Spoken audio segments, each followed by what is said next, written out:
तो आज हम क्लास 11th फिजिक्स स्टार्ट करने वाले हैं। तो आज फर्स्ट चैप्टर हम काइनेमेटिक्स से स्टार्ट करेंगे। 11th क्लास का फर्स्ट पार्ट जो है यानी ऑलमोस्ट 50% और 60% 11th क्लास का पोर्शन मैकेनिक्स होता है। और मैकेनिक्स जो पार्ट है फिजिक्स का उसका फर्स्ट चैप्टर जहाँ से स्टार्टिंग होती है मैकेनिक्स वो है काइनेमेटिक्स। तो आज के लेक्चर में हम काइनेमेटिक्स चैप्टर जो है उसी को स्टार्ट करने वाले हैं। तो एक बार पहले ओवरव्यू देख लेते हैं थोड़ा।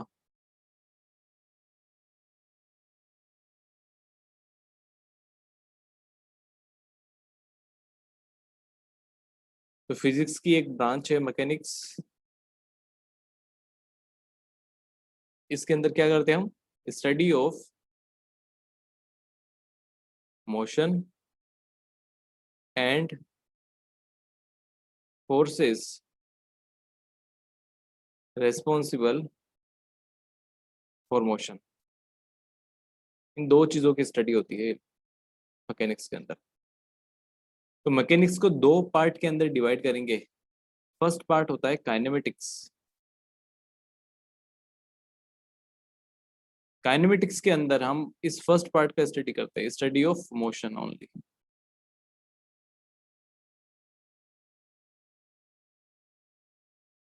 सेकंड पार्ट होता है डायनेमिक्स, जिसको हम Newton's laws of motion chapter के अंदर पढ़ेंगे।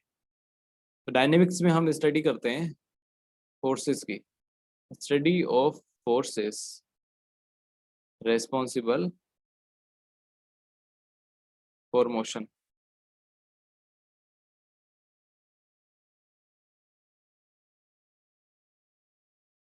तो काइनेमेटिक्स में हम फोर्सेस पे फोकस नहीं करेंगे कि किस फोर्स की वजह से मोशन हो रहा है, हमारा फोकस रहेगा कि मोशन किस टाइप का हो रहा है। तो काइनेमेटिक्स यहाँ से देखते हैं। तो काइनेमेटिक्स में एक वर्ड है मोशन, इसी का स्टडी करेंगे। अब मोशन होता क्या है? जैसे कोई ऑब्जेक्ट रेस्ट पे है या मोशन में है, कैसे बता सकते हैं? कि किसी भी ऑब्जेक्ट का पोजीशन अगर टाइम के साथ चेंज हो रहा है तो वो मोशन में है, और अगर कोई पार्टिकल अपनी पोजीशन चेंज नहीं कर रहा टाइम के साथ तो हम बोलेंगे कि वो रेस्ट पे है। तो motion is change in position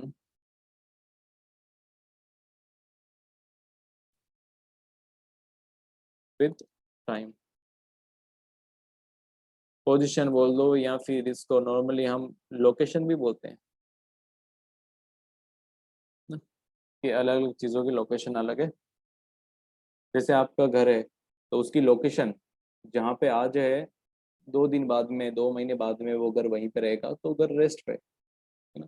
जैसे कोई हाईवे पे कार चल रही है तो उसकी लोकेशन कंटिन्यूसली चेंज हो रही है तो वो मोशन में है। तो ये बिल्कुल बेसिक का डिफरेंस है या मोशन को डिफाइन करने का तरीका। अब पोजीशन में चेंज हो रहा है तो उसको मेजर करना पड़ेगा, तभी मोशन को हम एनालाइज कर पाएंगे।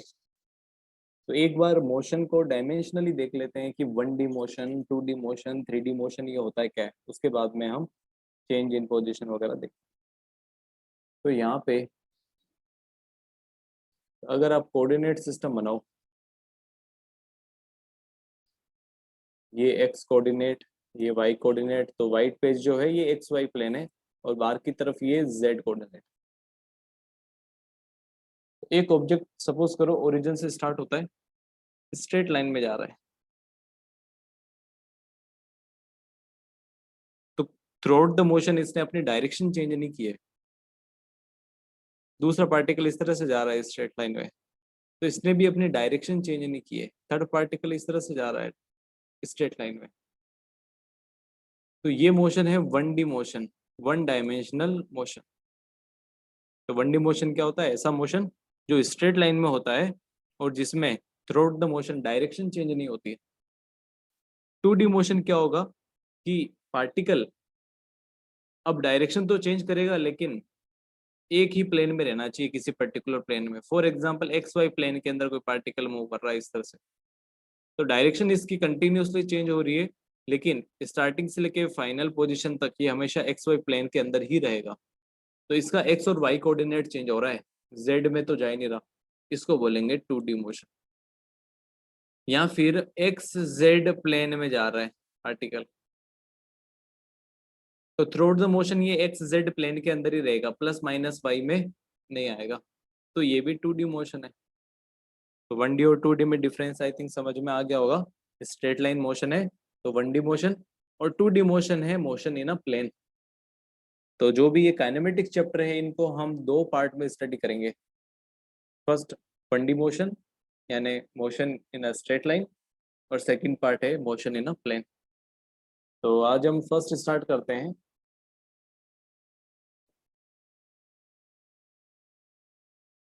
One dimensional motion.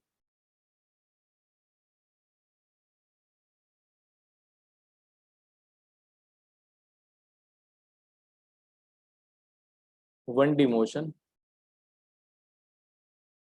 या इसको स्ट्रेट लाइन मोशन भी बोल सकते हैं।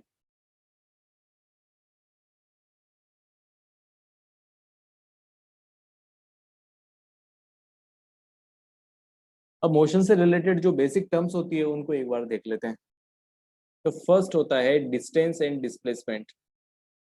डिस्टेंस वर्सेस डिस्प्लेसमेंट, ये दोनों चीजें अलग अलग कैसे है और होती क्या है ये। तो कोई भी पार्टिकल जैसे ये यहाँ से स्टार्ट हुआ है और इस तरफ गया, 4 मीटर चला, फिर यहाँ से 90 डिग्री टर्न लेके ये पार्टिकल ऊपर की तरफ जाता है 3 metre. Starting point A, final point B.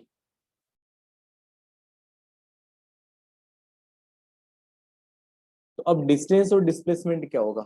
तो जो पाथ है, इस ऑब्जेक्ट ने मोशन किया तो पाथ चूज किया, पहले एक्स डायरेक्शन में गया 4 मीटर, फिर वाई डायरेक्शन में 3 मीटर। तो डिस्टेंस होता है total path length. Distance is total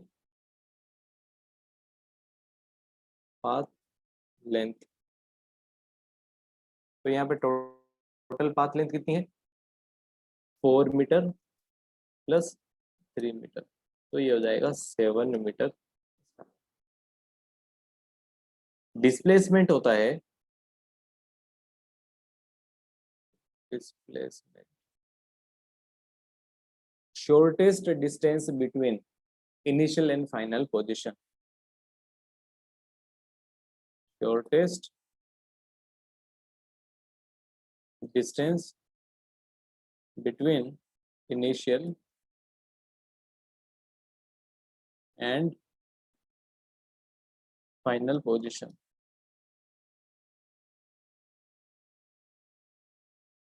तो इनिशियल पोजीशन ए है, फाइनल पोजीशन बी है, तो शॉर्टेस्ट डिस्टेंस क्या हो जाएगा, ये एक ट्रायंगल बनाएगा तो इसका जो है हाइपोटेनियस पाइथागोरस थ्योरम से निकाल सकते हैं 5 मीटर। तो डिस्प्लेसमेंट हो जाएगा 5 मीटर। तो ये तो इसका मैग्नीट्यूड हो गया। तो मैग्नीट्यूड डिस्टेंस क्या होता है, टोटल पाथ लेंथ। डिस्प्लेसमेंट का मैग्नीट्यूड होता है shortest distance between initial and final position. तो इस स्टार्टिंग पॉइंट और फाइनल पॉइंट को एक स्ट्रेट लाइन से ज्वाइन कर दो, उस स्ट्रेट लाइन की डिस्टेंस जो है वो आपका डिस्प्लेसमेंट देगा।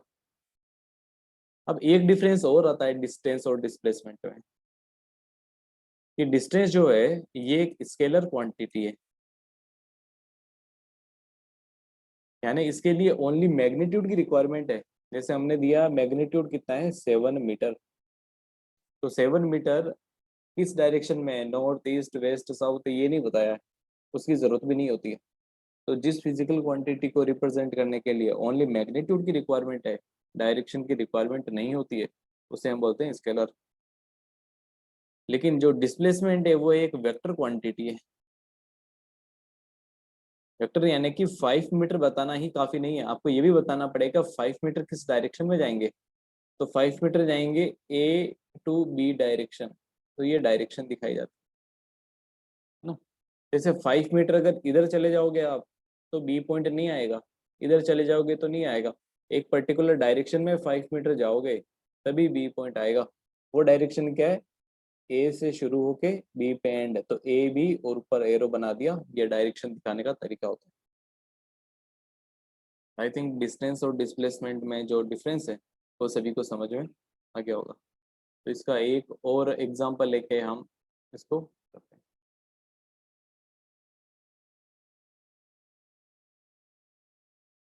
ये एक सर्कुलर ट्रैक है,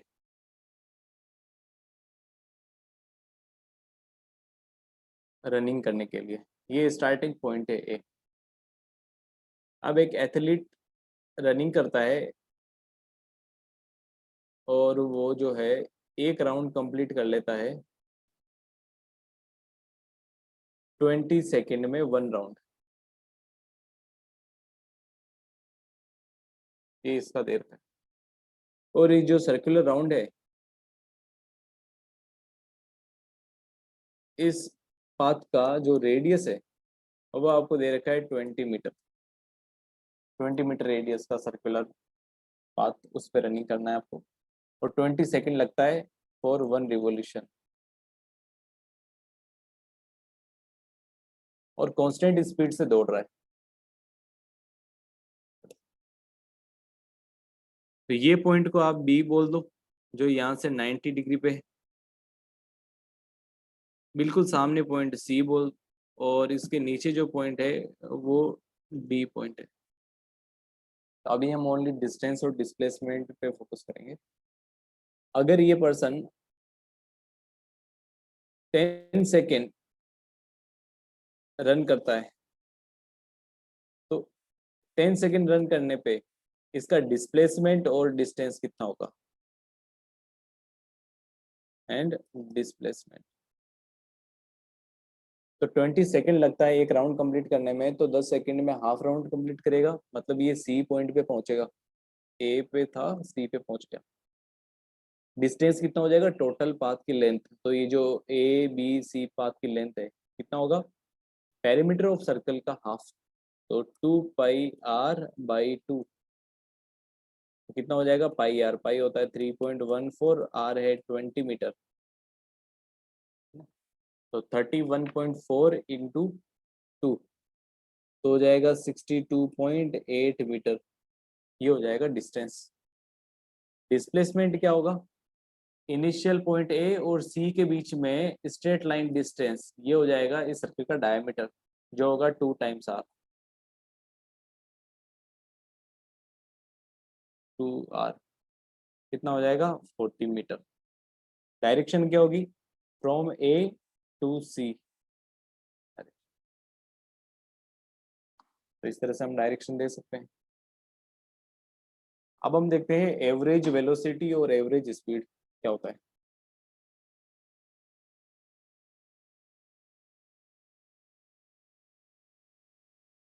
average velocity,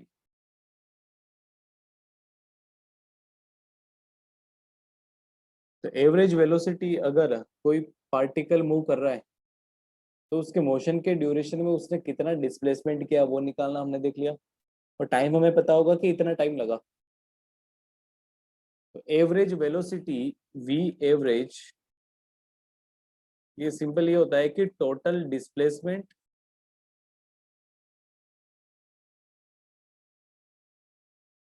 upon total time.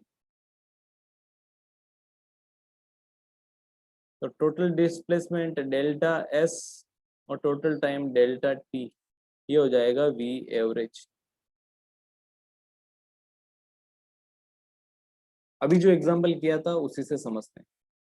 जैसे इस एग्जांपल में इनिशियल 10 सेकेंड में पार्टिकल ए से सी तक पहुंच गया,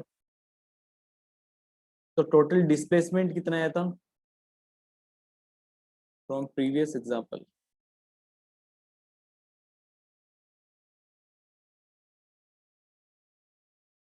डेल्टा एस डिस्प्लेसमेंट आया था 40 metre, A to C direction, time कितना लगा 10 सेकेंड, तो वी एवरेज कितना हो जाएगा, ये हो जाएगा 40 मीटर अपॉन 10 सेकेंड, यानी कि 4 मीटर पर सेकेंड। तो ऑन एन एवरेज ये पार्टिकल ए से सी डायरेक्शन में 4 मीटर पर सेकेंड की स्पीड से चला था। ये एवरेज वैल्यू, बिल्कुल बेसिक फॉर्मूला है इसका।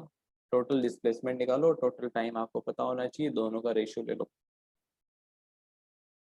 लेकिन वेलोसिटी है, हमने यहाँ पे डिस्प्लेसमेंट लिया, डिस्प्लेसमेंट एक वेक्टर है और टाइम क्या है, स्केलर क्वांटिटी। तो एक वेक्टर और स्केलर का जब डिवीजन करेंगे तो उनका रेशियो जो है वो भी एक वेक्टर होता है। तो एवरेज वेलोसिटी ये भी एक वेक्टर है। डायरेक्शन क्या होगी, जो डायरेक्शन एवरेज डिस्प्लेसमेंट का होगा, टोटल डिस्प्लेसमेंट का, वही डायरेक्शन एवरेज वेलोसिटी का होगा। तो 4 metre per second towards C direction, A to C direction. Unit आपको पता चल गया यहाँ से क्या होता है, एसआई यूनिट होती है इसकी मीटर पर सेकेंड। अब हम देखते हैं कि एवरेज स्पीड क्या होती है।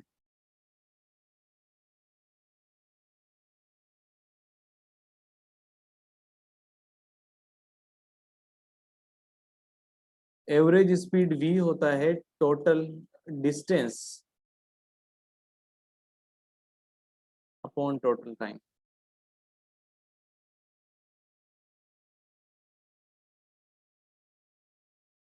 कोई भी मोशन में पार्टिकल ने कितना डिस्टेंस कवर किया, टोटल कितना टाइम लगा है, उन दोनों का रेशियो जो है वो आपको एवरेज स्पीड देगा।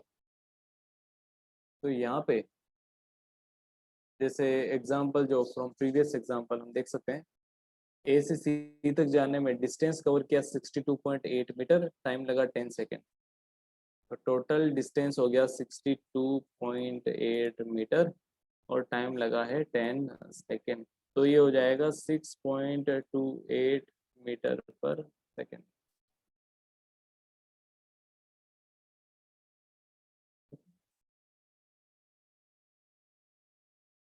तो यहाँ पे देखो, ये 4 मीटर पर सेकेंड, तो एवरेज वेलोसिटी आई, और 6.28 मीटर पर सेकेंड ये एवरेज स्पीड आया। तो एवरेज स्पीड और एवरेज वेलोसिटी अलग अलग होता है, यहाँ पे है। अलग अलग कब होगा, इसके मोशन को एक बार देखो, ए से सी तक ये कंटिन्यूसली अपनी डायरेक्शन चेंज कर रहा है, तो ये 2D मोशन है।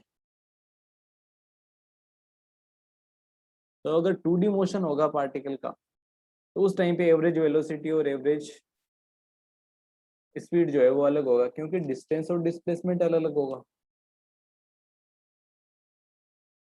अब कभी ऐसा हो सकता है क्या कि ये एवरेज स्पीड और एवरेज वेलोसिटी दोनों इक्वल आ जाए, वो कब होगा, ओनली वन डायमेंशनल मोशन। इन 1D मोशन यानी स्ट्रेट लाइन मोशन में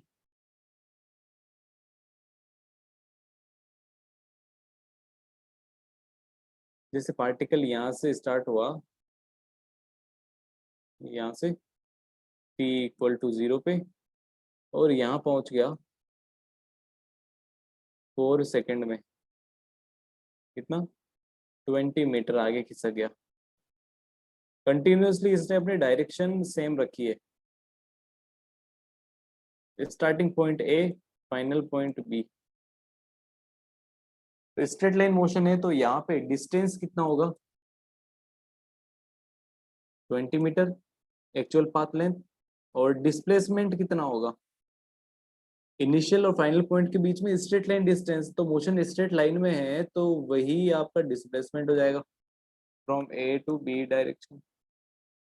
तो यहाँ पे देखो जो मैग्नीट्यूड है इन दोनों का वो सेम है। तो अगर 1D मोशन होगा तो डिस्टेंस और डिस्प्लेसमेंट का मैग्नीट्यूड सेम होता है। तो यहाँ से अगर हम इसको टाइम टेकन 4 सेकेंड से डिवाइड करेंगे, तो एवरेज वेलोसिटी कितना आएगा, टोटल डिस्प्लेसमेंट 20 मीटर ए से B direction upon total time 4 second. तो ये हो जाएगा 5 metre per second in A to B direction. अब एवरेज स्पीड निकालेंगे अगर हम,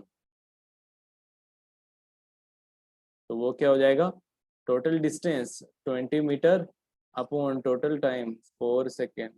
तो हो जाएगा 5 मीटर पर सेकेंड। यहाँ पे डायरेक्शन नहीं लिखेंगे क्योंकि स्पीड क्या है, स्केलर क्वांटिटी है।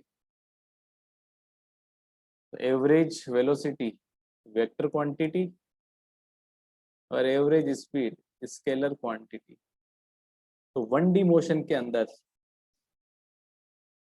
देखो यहाँ पे इन दोनों का मैग्नीट्यूड सेम है ना, तो हम ये भी बोल सकते हैं कि speed is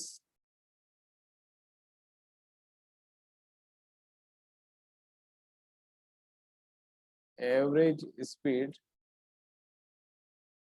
is equal to average velocity in 1D motion.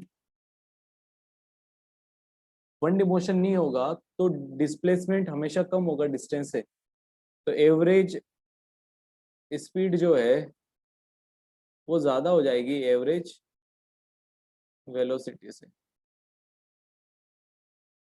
है ना। अगर 2D मोशन हुआ या 3D मोशन हुआ,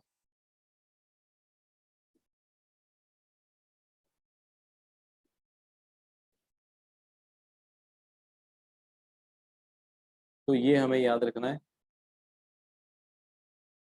अब आगे बढ़ते हैं। इंस्टेंटेनियस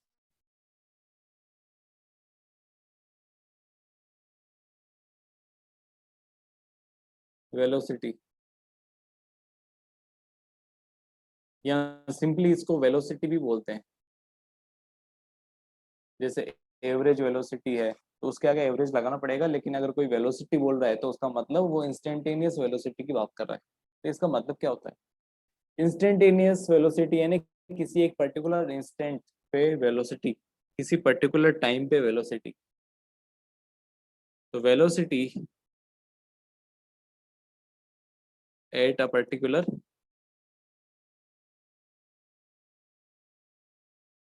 इंस्टेंट, है ना। जैसे कार अगर चल रही है हाईवे पे तो उसका स्पीडोमीटर जो है वो कितना वैल्यू देगा, 40 kilometre per hour, 50 kilometre our, वो कंटिन्यूसली चेंज होता है। तो वो क्या दिखाता है? इंस्टेंटेनियस वेलोसिटी दिखाता है। डायरेक्शन आपको पता होगा किस तरफ जा रहे हो, तो मैग्नीट्यूड जो होगा इंस्टेंटेनियस वेलोसिटी का वो स्पीडोमीटर से आप देख सकते हो। तो हम बोल सकते हैं कि व्हेन टाइम पीरियड जो भी हमने देखा था यहाँ पे डेल्टा टी, ये टोटल टाइम, ये क्या हो जाएगा? Total distance upon total time. तो जब time period of motion tends to zero, यानी बहुत छोटे से टाइम पीरियड के लिए हम एनालाइज कर रहे हैं मोशन को, तो उस टाइम पे एवरेज वेलोसिटी जो होगा वो क्या हो जाएगा? लिमिट लगा देंगे delta T tends to zero. Average velocity का फॉर्मूला क्या होता है? Total displacement upon total time. तो ये आपको जो है limit time tends to zero, ये आपको इंस्टेंटेनियस स्पीड देगा, इंस्टेंटेनियस वेलोसिटी देगा, वी इंस्टेंटेनियस। तो delta T tends to zero लिख दिया, तो इसको डेल्टा एस को D S upon D T भी लिख सकते हैं। तो D S upon D T यानी कि अगर आपको डिस्प्लेसमेंट का इक्वेशन दे रखा है टाइम के फॉर्म में, तो उसको अगर आप डिफ्रेंशिएट करोगे एक बार, तो वो इक्वेशन आपको क्या देगा? Instantaneous velocity. तो this is first derivative of displacement with respect to time. अभी क्वेश्चन की हेल्प से इसको समझने की कोशिश करेंगे। तो सिंपल लैंग्वेज में हम ये बोल सकते हैं कि अगर टाइम ऑफ मोशन बहुत कम है तो जो एवरेज वेलोसिटी है वो इंस्टेंटेनियस वेलोसिटी बन जाती है ना।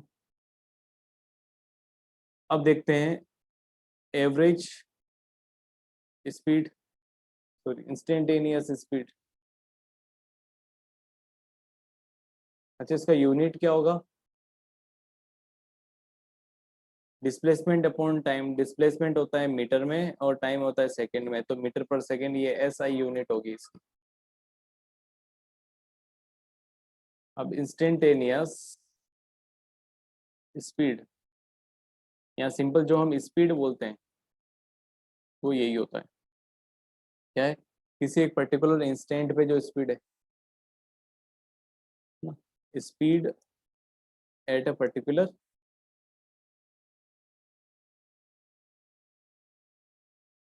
इंस्टेंट।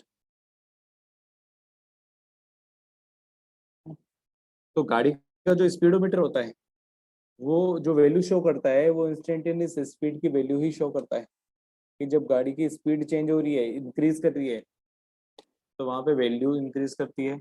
और गाड़ी को स्लो करोगे, अगर आप ब्रेक लगाओगे तो स्पीड कम होती है। तो स्पीडोमीटर में हमें वो फ्लक्चुएशन दिखता है। तो पर्टिकुलर टाइम पे जो स्पीड है वो कंटिन्यूसली चेंज होती है, तो उसी को हम इंस्टेंटेनियस स्पीड बोलेंगे। तो इंस्टेंटेनियस स्पीड होता क्या है? जैसे यहाँ पे इंस्टेंटेनियस वेलोसिटी लिया था, वेलोसिटी एक वेक्टर है, इसका जो मैग्नीट्यूड होगा वही इंस्टेंटेनियस स्पीड है। तो हम यहाँ पे ये बोल सकते हैं कि instantaneous speed is equal to is magnitude of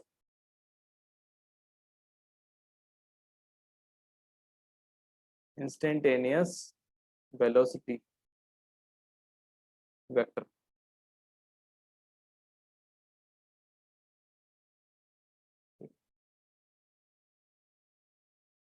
तो अब इसको एक क्वेश्चन की हेल्प से हम समझते हैं।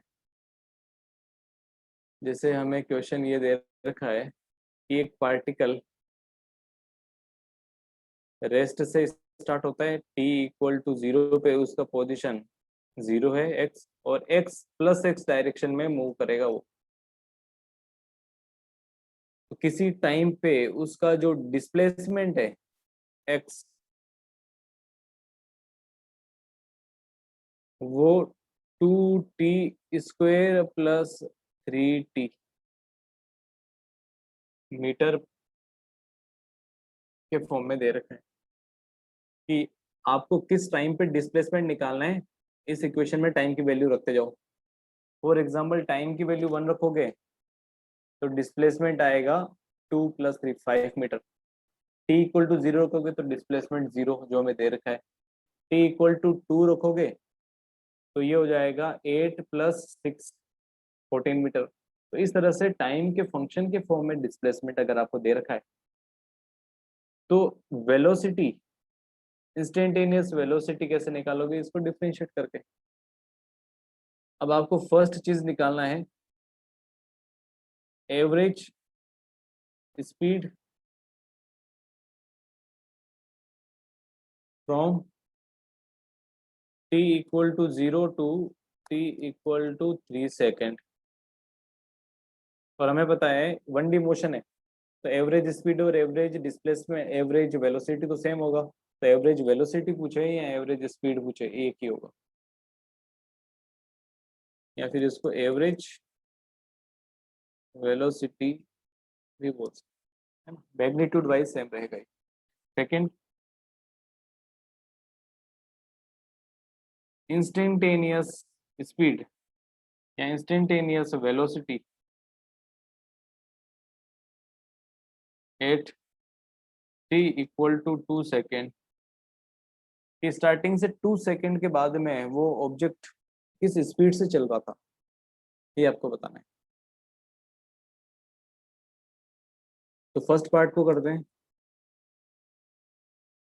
फर्स्ट पार्ट में t इक्वल टू 0 से लेकर t इक्वल टू 3 सेकेंड तक, तो इनिशियल डिस्प्लेसमेंट क्या होगा? एवरेज वेलोसिटी का फॉर्मूला लिखोगे अगर आप, एवरेज वेलोसिटी या एवरेज स्पीड, क्योंकि डिस्टेंस और डिस्प्लेसमेंट सेम होगा, तो क्या करोगे? Total displacement upon total time. तो टोटल डिस्प्लेसमेंट कितना है? Displacement eight 3 second minus displacement eight 0 second upon time 3 second minus 0, ये हो जाएगा। तो 3 सेकेंड में डिस्प्लेसमेंट कितना है? इस इक्वेशन में वैल्यू रखो, t की जगह 3, तो 3 का स्क्वायर प्लस 3 इंटू 3, ये हो जाएगा displacement eight 3 second, displacement eight 0 second तो 0 है ये, और 3 माइनस 0 तो हो जाएगा 18 प्लस 9 27/3। कितना हो जाएगा 9 मीटर पर सेकेंड। ये आपका एवरेज वेलोसिटी आ जाएगा। फर्स्ट 3 सेकेंड में एवरेज वेलोसिटी है 9 मीटर पर सेकेंड। अब सेकेंड पार्ट में हमें निकालना इंस्टेंटेनियस। तो x की इंफॉर्मेशन दे रखा है हमें 2t² प्लस 3t। इसको डिफ्रेंशिएट करेंगे तो v इंस्टेंटेनियस क्या होगा dx/dt, derivative of displacement with respect to time. तो इसको जब करोगे तो 2t² का हो जाएगा 4t प्लस 3t का हो जाएगा 3। बिल्कुल बेसिक डिफ्रेंशिएशन के फॉर्मूला यूज कर। तो 4 इंटू टी कितना हो जाएगा, कितने टाइम पे निकालनी है 2 सेकेंड पे। तो टी की वैल्यू 2 रखते जाओ प्लस 3 कितना हो जाएगा 8 प्लस 3 11 मीटर पर सेकेंड। तो मतलब ये उस पर्टिकुलर टाइम पे t इक्वल टू 2 सेकेंड पे 11 मीटर पर सेकेंड की स्पीड से चल रहा था। अब वेलोसिटी है तो आप डायरेक्शन भी दे दो, किस तरफ होगा plus x direction. Plus x direction को आई कैप वेक्टर से शो किया जाता है।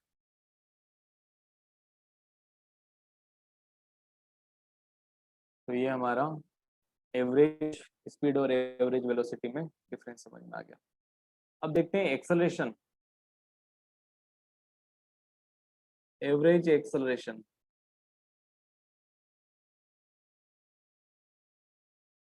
क्या होता है। कोई भी मोशन में अगर किसी ऑब्जेक्ट की वेलोसिटी वेक्टर चेंज हो रहा है, तो वेक्टर कैसे चेंज हो सकता है, या तो डायरेक्शन चेंज हो या फिर मैग्नीट्यूड चेंज हो या फिर दोनों ही चेंज हो जाए। तो इनमें से कोई भी केस हो यानी कि वेलोसिटी वेक्टर चेंज हो तो ऑब्जेक्ट एक्सेलरेट कर रहा है ये बोलेंगे हम।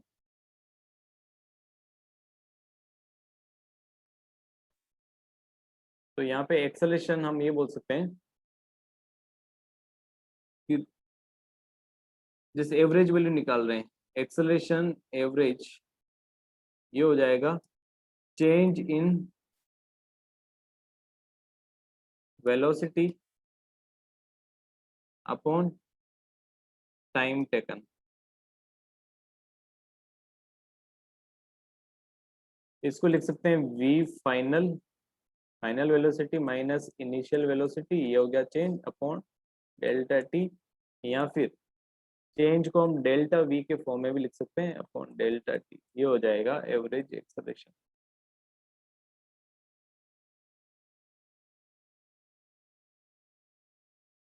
तो इसको एक एग्जांपल के थ्रू हम समझते हैं।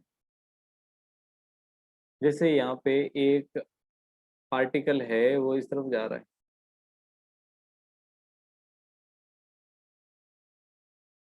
और t इक्वल टू 0 पे स्टार्टिंग में यहाँ पे ये कार है, इसकी वेलोसिटी दे रखी है initial velocity 3 metre per second, आगे की तरफ ही जा रहा है, 1D मोशन है। ये t इक्वल टू 0 पे इसकी स्पीड चेंज हो रही है यानी वेलोसिटी चेंज हो रही है। t इक्वल टू 3 सेकेंड पे इसकी स्पीड 3 मीटर पर सेकेंड से चेंज होके हो जाती है 9 मीटर पर सेकेंड। तो आपको बताना है कि 0 से 3 सेकेंड में एक्सेलरेशन कितना हो। एक्सेलरेशन यानी कि जो वेलोसिटी में चेंज है उसको मेजर करने का तरीका। एवरेज एक्सेलरेशन हो जाएगा change in velocity v final minus v initial upon delta T. तो फाइनल वेलोसिटी है 9 metre per second, x direction में तो आई कैप, माइनस इनिशियल वेलोसिटी है 3 metre per second I cap upon time है 3 second. तो ये हो जाएगा 6 metre per second I cap upon 3 second. तो हो जाएगा 2 मीटर पर सेकेंड स्क्वायर आई कैप। ये एक्सेलरेशन एवरेज हो जाएगा, यानी ऑन एन एवरेज इस कार की वेलोसिटी 1 सेकेंड में 2 मीटर पर सेकेंड की रेट से चेंज हो रहा है। तो पहले 3 मीटर पर सेकेंड थी, 1 सेकेंड के बाद में 2 इंक्रीज हो जाएगी तो 5 हो जाएगी, 2 सेकेंड के बाद में 2 और इंक्रीज हो जाएगी तो 5 प्लस 2 7 हो जाएगी, 1 सेकेंड के बाद में 2 और इंक्रीज हो जाएगी तो 7 प्लस 2 9, यानी 3 सेकेंड में टोटल 9 मीटर पर सेकेंड तक पहुंच जाएगा। तो ऑन एन एवरेज एक सेकंड में किस रेट से वेलोसिटी चेंज हो रहा है उसको एक्सेलरेशन। तो यहाँ से हम ये समझ सकते हैं कि एक्सेलरेशन को हम ये भी बोल सकते हैं rate of change of velocity, है ना। यूनिट क्या होगा, change in velocity upon time taken. Change in velocity का यूनिट होता है metre per second, upon time taken होगा सेकेंड, तो मीटर अपॉन सेकेंड स्क्वायर ये हो जाएगा। अब यहाँ पे average acceleration plus 2 metre per second square है, तो इसका मतलब क्या है कि वेलोसिटी हर एक सेकंड में 2 मीटर पर सेकेंड की रेट से इंक्रीज होगा। तो अगर किसी ऑब्जेक्ट का वेलोसिटी टाइम के साथ इंक्रीज होता है तो हम बोलेंगे कि एक्सेलरेशन पॉजिटिव है। और अगर ऐसा हो जाता है कि इनिशियल वेलोसिटी 3 है और फाइनल वेलोसिटी जो है ये रेस्ट पे आ जाता 0, 3 सेकंड में रेस्ट पे आ गया, तो एवरेज एक्सेलरेशन कितना होगा, V final minus V initial upon time taken. तो वी फाइनल तो 0, वी इनिशियल है 3 metre per second I cap upon 3 second, तो हो जाएगा 1 metre per second square minus का आई कैप। तो एक्सेलरेशन नेगेटिव में है, मतलब क्या है, वेलोसिटी टाइम के साथ डिक्रीज हो रही है। जैसे गाड़ी में ब्रेक दबाते हैं तो नेगेटिव एक्सेलरेशन आता है। तो नेगेटिव एक्सेलरेशन कितना है, on an average 1 metre per second square, यानी कि हर सेकंड में 1 मीटर पर सेकेंड कम हो जाएगा। तो पहले 3 था, एक सेकंड बाद में 2 हो गया, फिर नेक्स्ट एक सेकंड बाद में 1 हो गया, नेक्स्ट एक सेकंड में 0 हो गया। तो पॉजिटिव एक्सेलेरेशन तो समझ में आ गया, नेगेटिव एक्सेलेरेशन यानी वेलोसिटी डिक्रीज होगा टाइम के साथ, इसको दो और नाम बोल सकते हैं, डिसेलरेशन भी बोलते हैं।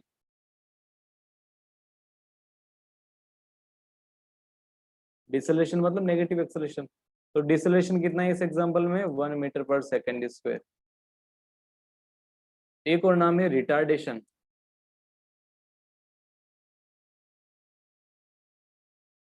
तो रिटार्डेशन कितना है, 1 मीटर पर सेकेंड स्क्वायर। तो माइनस नहीं लगाएंगे, रिटार्डेशन और डिसेलरेशन बोल दिया तो ये खुद अपने आप में माइनस साइन को शो करता है, बस मैग्नीट्यूड दिखाओगे। अब एक्सेलरेशन, इंस्टेंटेनियस एक्सेलरेशन कितना होगा, इंस्टेंटेनियस एक्सेलरेशन। तो इंस्टेंटेनियस का वही है, किसी पर्टिकुलर इंस्टेंट पे वेलोसिटी किस रेट से चेंज हो रहा है, वो इंस्टेंटेनियस एक्सेलरेशन। तो rate of change of velocity at a particular instant. तो एवरेज एक्सेलरेशन से इंस्टेंटेनियस कैसे ला सकते हैं कि अगर टाइम ऑफ स्टडी जो मोशन है वो टाइम अगर बहुत कम हो, टेंस टू 0, तो जो एवरेज एक्सेलरेशन हो जाएगा वही इंस्टेंटेनियस एक्सेलरेशन देगा। तो ए इंस्टेंटेनियस क्या देगा, limit delta T tends to 0 delta V upon delta T. तो ये हो जाएगा D V by D T. ये क्या है, वेलोसिटी का फर्स्ट डेरिवेटिव, इसको बोलेंगे first derivative of velocity with respect to time. तो वेलोसिटी की इक्वेशन दे रखी है टाइम के फॉर्म में, तो उसको एक बार डिफरेंशिएट कर दो टाइम के रेस्पेक्ट में, वो आपको क्या देगा, एक्सेलरेशन का वैल्यू, इंस्टेंटेनियस एक्सेलरेशन।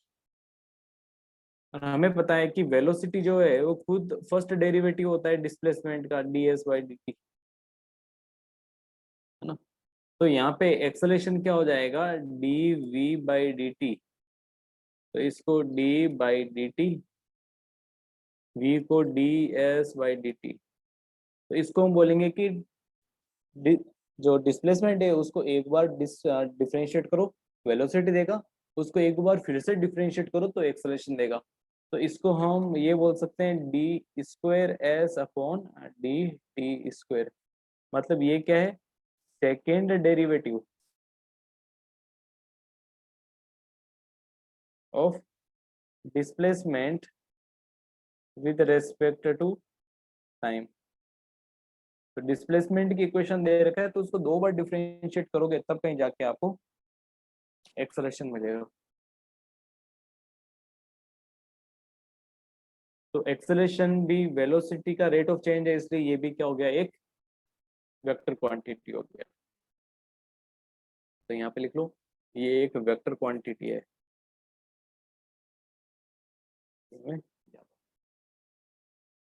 तो एक एग्जांपल लेते हैं, जैसे अभी ये ऊपर एक एग्जांपल लिया था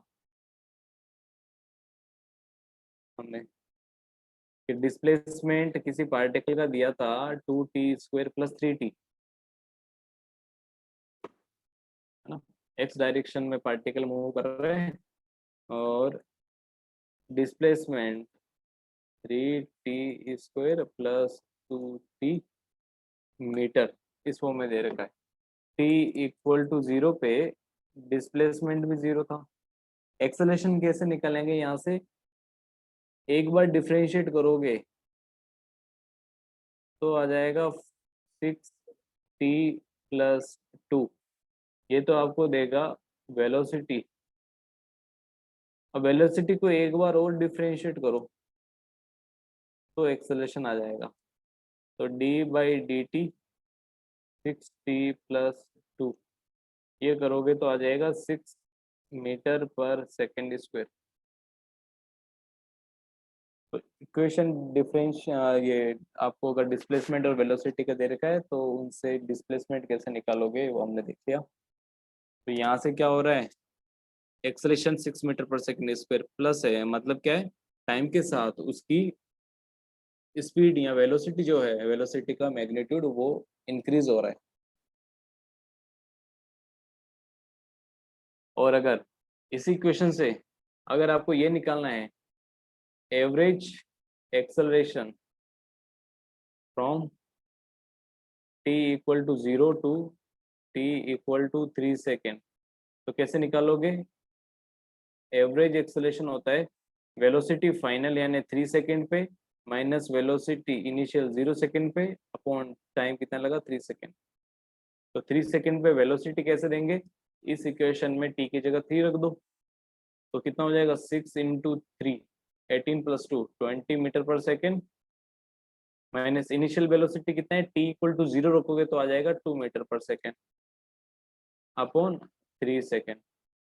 तो हो जाएगा 18/3 6 मीटर/सेकेंड स्क्वायर। तो ये आपका एवरेज एक्सेलरेशन आ गया। क्योंकि एक्सेलरेशन कांस्टेंट है, यहाँ से टाइम पे डिफरेंट चेंज नहीं करता है, तो एक्सेलरेशन कांस्टेंट होता है तो एवरेज और इंस्टेंटेनियस की वैल्यू सेम होगा। तो यहाँ पे हमने इसको displacement, velocity, distance, speed, acceleration in सभी के बारे में देख लिया। अब आगे हम और प्रोसीड करते हैं, तो एक दो क्वेश्चन की हेल्प से इनको समझने की कोशिश करेंगे। तो 1D मोशन जो है,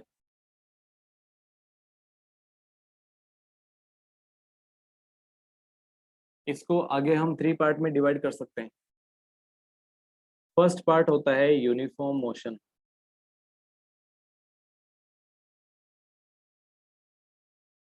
यूनिफॉर्म मोशन का मतलब होता है वेलोसिटी कांस्टेंट हो, वेलोसिटी कांस्टेंट यानी चेंज इन वेलोसिटी 0, यानी एक्सेलरेशन जो है 0। तो ऐसा 1D मोशन जिसमें पार्टिकल कांस्टेंट स्पीड या कांस्टेंट वेलोसिटी के साथ मूव करे, एक्सेलरेशन 0 हो, तो उसको हम यूनिफॉर्म मोशन बोलेंगे। सेकेंड पार्ट आता है एक्सेलरेटेड मोशन, है ना। तो वेलोसिटी जो है कांस्टेंट नहीं होनी चाहिए, ऑब्वियस है, तभी एक्सेलरेशन 0 नहीं होगा। एक्सेलरेशन नॉट इक्वल टू 0 यानी कुछ ना कुछ एक्सेलरेशन है तो उसको एक्सेलरेटेड मोशन बोलेंगे। अब इसी को भी हम फर्दर 2 पार्ट में डिवाइड कर सकते हैं, यूनिफॉर्मली एक्सेलरेटेड मोशन। तो यूनिफॉर्मली एक्सेलरेटेड मोशन यानी ऐसा एक्सेलरेटेड मोशन जिसमें एक्सेलरेशन जीरो तो नहीं है लेकिन कांस्टेंट है, एक्सेलरेशन कांस्टेंट होना चाहिए। और सेकंड पार्ट क्या है, नॉन वेरिएबल एक्सेलरेशन मोशन, कि जो मोशन हो रहा है उसमें एक्सेलरेशन है और वो एक्सेलरेशन टाइम के साथ चेंज हो रहा है, कभी एक्सेलरेशन ज्यादा कभी एक्सेलरेशन कम, तो कांस्टेंट नहीं होगा एक्सेलरेशन। तो स्पीड तो चेंज हो रही है, वेलोसिटी चेंज हो रही है, लेकिन वेलोसिटी का चेंज होने का जो रेट है वो टाइम के साथ चेंज हो रहा है। जैसे एक एग्जांपल से इसको समझते हैं, 1D मोशन है यानी कि स्ट्रेट लाइन में मोशन होगा। एक कार अगर आप जैसे हाईवे पे चला रहे हो, इसकी स्पीड है 10 मीटर पर सेकेंड, तो कांस्टेंट स्पीड से चल रहा है। अभी जितनी स्पीड है 2 सेकंड बाद में भी उतनी होगी, 10 सेकंड बाद में भी उतनी होगी, 1 मिनट बाद में भी उतनी होगी। तो कांस्टेंट स्पीड, एक्सेलरेशन कितना हुआ, जीरो। तो ये है यूनिफॉर्म मोशन।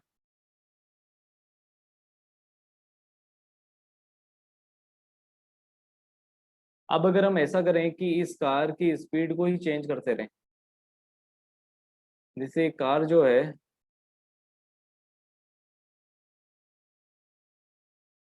अभी वेलोसिटी इसका 10 मीटर पर सेकेंड है, t=0 पे, और t=1 सेकेंड पे इसकी स्पीड हो जाए 8 metre per second, t=2 second पे इसकी स्पीड हो जाए 6 मीटर पर सेकेंड, यानी स्लो हो रही है। उसी तरह से t=3 सेकेंड पे इसकी स्पीड हो जाए 4 मीटर पर सेकेंड। तो टाइम के साथ इसकी स्पीड चेंज हो रही है, तो यहाँ पे देखो स्पीड चेंज हो रही है यानी एक्सेलरेशन है, तो एक्सेलरेटेड मोशन है। अब एक्सेलरेटेड मोशन में यूनिफॉर्म एक्सेलरेटेड मोशन है या वेरिएबल एक्सेलरेटेड मोशन, ये हम देखेंगे। तो 0 से 1 सेकेंड के बीच में एक्सेलरेशन कितना है, change in velocity, final velocity 8 metre per second, initial velocity 10 metre per second, time कितना लगा 1 सेकेंड, तो ये हो जाएगा -2 मीटर पर सेकेंड स्क्वायर। 1 से 2 सेकेंड के बीच में एक्सेलरेशन कितना हो जाएगा, final velocity 6 metre per second, initial है 8 metre per second, upon time कितना लगा 1 सेकेंड, तो हो जाएगा -2 मीटर पर सेकेंड स्क्वायर।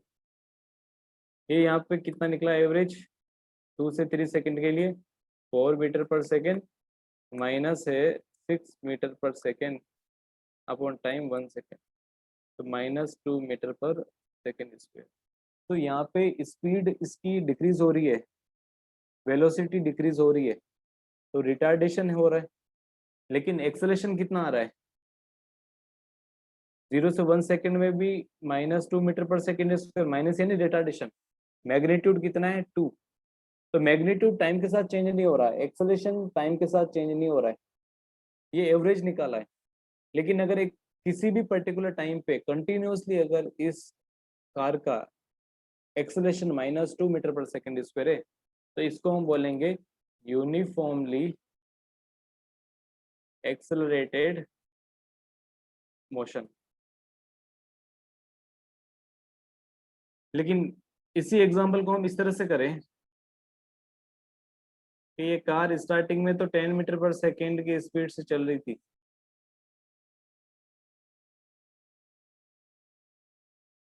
और टाइम के साथ इसका जो स्पीड है वो इस तरह से चेंज हो रहा है।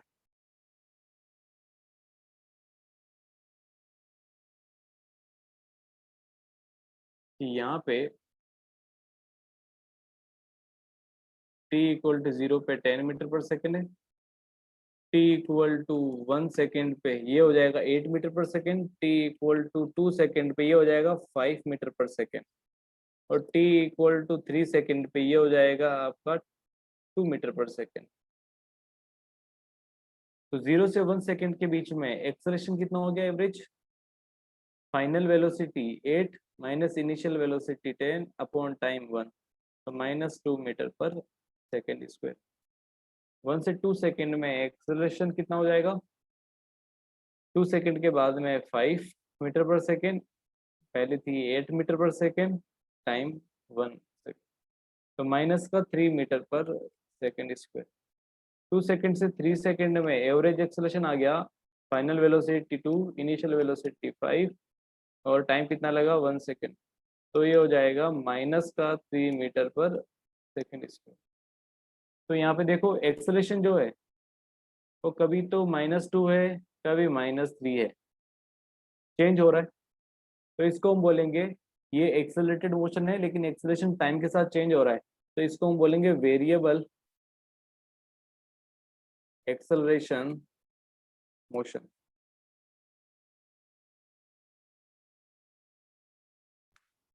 तो आई होप कि ये डिफरेंस जो है इन तीनों में ये समझ में आ गया होगा। तो एक बार फिर से हम इसको देख लेते हैं। तो स्टार्टिंग में हमने काइनेमेटिक्स में देखा कि डिस्टेंस और डिस्प्लेसमेंट में क्या डिफरेंस होता है। डिस्टेंस होता है टोटल पाथ लेंथ, डिस्प्लेसमेंट होता है shortest distance between initial and final point. Unit क्या होता है? मीटर, ऐसा यूनिट। बाकी यूनिट किलोमीटर, फीट या फिर माइल्स, इस तरह से बहुत सारे ले सकते हैं। उसके बाद में हमने देखा कि एवरेज वेलोसिटी और एवरेज स्पीड क्या होता है। एवरेज वेलोसिटी होता है total displacement upon total time, तो वहां से आप निकाल सकते हो, और ये वेक्टर क्वांटिटी है तो डायरेक्शन देना भी जरूरी है। एवरेज स्पीड होता है टोटल डिस्टेंस अपॉन टाइम, इसके अंदर हमें डिस्टेंस की जरूरत नहीं होती है, ये एक स्केलर क्वांटिटी है जो कि डिस्टेंस अपॉन टाइम है, डिस्टेंस खुद एक स्केलर क्वांटिटी है। उसके बाद में 1D मोशन के अंदर हमने देखा कि एवरेज वेलोसिटी और एवरेज स्पीड का मैग्नीट्यूड सेम होगा, और अगर 2D या 3D मोशन है तो उसमें एवरेज स्पीड हमेशा ज़्यादा होगी as compare to average velocity, क्योंकि स्पीड जो है ये डिस्टेंस पे डिपेंड करता है और डिस्टेंस ज़्यादा होगा डिस्प्लेसमेंट से 2D और 3D मोशन में। फिर हमने देखा इंस्टेंटेनियस वेलोसिटी और इंस्टेंटेनियस स्पीड क्या होता है कि अगर टाइम ऑफ मोशन बहुत कम हो, tends to zero, almost zero, तो उस केस में जो एवरेज वेलोसिटी है उसी को इंस्टेंटेनियस बोलते हैं, किसी पर्टिकुलर इंस्टेंट पे वेलोसिटी।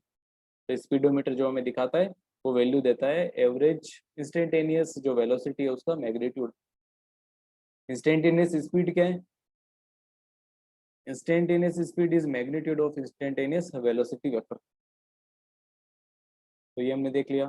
फिर एक डिस्प्लेसमेंट की इक्वेशन की हेल्प से हमने एवरेज वेलोसिटी और एवरेज स्पीड निकालना देखा। उसके बाद में हमने एक्सेलरेशन के बारे में पढ़ा कि एवरेज एक्सेलरेशन क्या होता है, change in velocity upon time taken, किस रेट से वेलोसिटी चेंज हो रहा है। पॉजिटिव एक्सेलरेशन होगा तो वेलोसिटी टाइम के साथ इंक्रीज करेगा, नेगेटिव एक्सेलरेशन होगा तो वेलोसिटी या स्पीड टाइम के साथ डिक्रीज करेगा, और नेगेटिव एक्सेलरेशन को हम रिटार्डेशन या फिर डिसलेशन भी बोल सकते हैं। इसके बाद में 1D मोशन के 3 अलग अलग टाइप देखे, मोशन को यूनिफॉर्म मोशन और एक्सेलरेटेड मोशन में डिवाइड कर सकते हैं, और एक्सेलरेटेड मोशन को भी फर्दर हम 2 अलग अलग पार्ट में डिवाइड कर सकते हैं। कांस्टेंट एक्सेलरेशन है तो यूनिफॉर्मली एक्सेलरेटेड मोशन, और अगर एक्सेलरेशन खुद टाइम के साथ चेंज हो रहा है तो वो हो जाएगा वेरिएबल एक्सेलरेशन मोशन। अब इसके बाद में इन तीनों का फर्दर जो डिटेल में हम एनालिसिस वो नेक्स्ट क्लास में करेंगे। तो आज की क्लास को यहीं पे एंड करते हैं। Thank you.